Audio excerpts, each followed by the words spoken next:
Bhagavad Gita chapter number 4 Divya ज्ञान श्लोक number 13। चातुर्वर्ण्यं मया सृष्टं गुणकरं विभागश्च तस्य कर्तारम् अपि माम विद्धो अकातरम अव्यवम। इसका अर्थ है, मानव समाज के 4 विभाग मेरे द्वारा उत्पन्न करे गए गुण तथा कर्म के विभाजन के अनुसार है और मैं इसका जनक हूँ। तो प्रकृति के 3 गुण और उससे संबंध कर्म के अनुसार भगवान कह रहे हैं उन्होंने ही इस मानव समाज के 4 विभाग रचे गए हैं। तो इसमें एक चीज़ नोट करने की है, तो ये जन्म के हिसाब से नहीं है, ये गुणों के हिसाब से है। भगवान कह रहे हैं गुणों और कर्म के अनुसार 4 विभाग जो हैं, मतलब 4 विभाग कौन कौन से हैं हमारे? ब्राह्मण, क्षत्रिय, शूद्र और वैश्य। जैसे हम बोलते हैं ना कि डॉक्टर का बेटा डॉक्टर होगा या ब्राह्मण का बेटा ब्राह्मण होगा, लेकिन भगवान ऐसा नहीं कह रहे।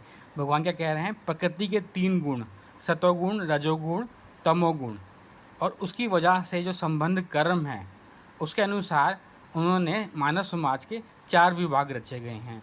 उसके बाद भगवान क्या कह रहे हैं? यद्यपि मैं इस व्यवस्था का सृष्टा हूँ, किंतु तुम यह जान लो फिर भी मैं अव्यय और अकर्ता हूँ।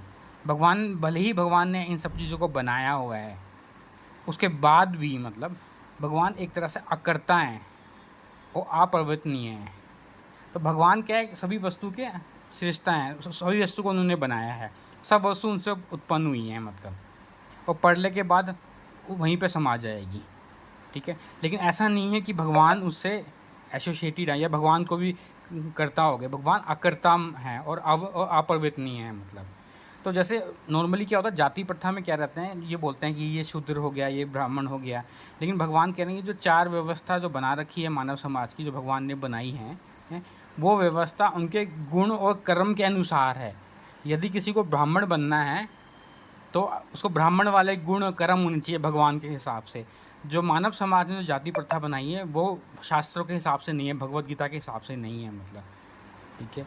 तो भगवान का मतलब यही है कि हम सब भगवान के अंश हैं, और ये जो बने हैं हमारे 4 समाज के जो विभाग रचे हुए हैं, ये उनके गुणों के हिसाब से और गुणों और कर्मों के हिसाब से है।